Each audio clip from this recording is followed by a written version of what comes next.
Good morning, dear student. Today I will explain you the remaining part of this chapter. The tree never stopped giving. Okay? In our previous class, अपने पिछले class में हमने देखा था कि जो लड़का है वो पेड़ के पास आता है और उससे कहता है कि मुझे पैसे की आवश्यकता है। तो पेड़ उसे क्या आइडिया देता है कि उसके मैंगोज बहुत अच्छे वैरायटी के हैं, उसे मार्केट में जाके बेचा, उससे काफी मुनाफा होगा जिससे वह क्या कर सकता है, अपनी शादी। ठीक है। फिर नेक्स्ट क्या होता है, the boy stripped the trees of every single mango, sold them and got married. After a lap of a time the boy came back again sullen and complaining, I need a house, can you give me a house? अब क्या होता है, हर बच्चा उस पेड़ से जो mangoes हैं, आम को पूरा हर एक मैंगो को झाड़ देता है, निकाल देता है, पूरा तोड़ लेता है और उसे पूरे मार्केट में उसे बेच आता है और उससे जो पैसा मिलता है उससे वह शादी कर लेता है। After a lapse of a time, फिर कुछ समय बीतता है, बीतने के बाद लड़का फिर आता है किसके पास, पेड़ के पास, सलन एंड कंप्लेनिंग, शिकायत लहजे में बोलता है कि मुझे फिर से क्या चाहिए, मुझे घर की आवश्यकता है, can you give me a house, मुझे घर की आवश्यकता है, क्या तुम मुझे घर दे सकते हो।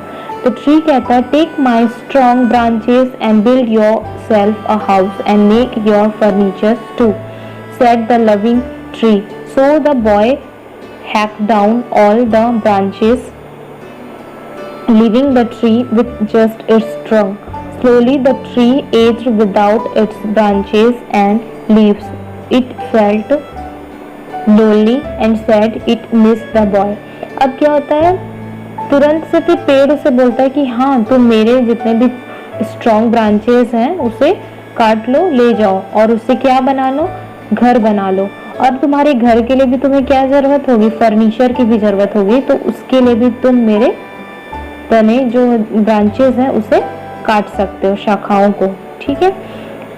सेड द लिविंग ट्री, स्नेहिल पेड़ ने उससे यह कहा। सो द बॉय हैव डाउन, वह पूरे ब्रांचेस को क्या कर देता है, पेड़ के काट देता है और सिर्फ क्या छोड़ता है, उसके ट्रंक, तने बस को छोड़ता है और पूरे ब्रांचेस को, उसकी शाखाओं को पूरा काट देता है। फिर कुछ समय बीतता है, फिर पेड़ क्या होने लगता है, बूढ़ा होने लगता है और उसके ब्रांचेस और लीव्स नहीं रहते, सिर्फ उसका ट्रंक ही बचता है। इट फेल्ट लोनली, वो बहुत अकेला महसूस करता है और बहुत ही दुखी रहता है। साथ में किसको याद करता है, उस लड़के को बहुत याद करता है। Years went by. The lonely old tree often thought of the boy, and then one day the boy came back, not quite as young as before.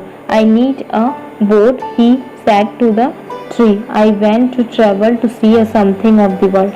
अब क्या होता है, कुछ समय बीतता है, बीतने के बाद वह ओल्ड जो ट्री है वो क्या हो जाता है, बहुत अकेला महसूस करता है और लड़के के बारे में सोचते रहता है। और जैसे ही सोचता है, उसके एक दिन वह लड़का स्वयं आता है उसके पास और again not quite as young as before. Okay, लड़का पहले से क्या नहीं है, उतना यंग नहीं था। फिर वह उससे क्या कहता है, मुझे बोट की आवश्यकता है। ट्री से कहता है कि मुझे अब नाव की आवश्यकता है, मैं उस नाव से पूरी दुनिया को घूमूंगा। तो वो क्या बोलता है, take my trunk, it's all I have left, but it will make you a sound boat, said the tree. अब क्या बोलता है, मेरे पास सिर्फ मेरा ट्रंक बचा हुआ, तो अब तुम उसे भी ले सकते हो और उससे बहुत ही बेहतरीन बोट बना सकते हो। The thoughtless boy took the trunk, made his boat and sailed away without even one thinking about the tree and what he had done to it.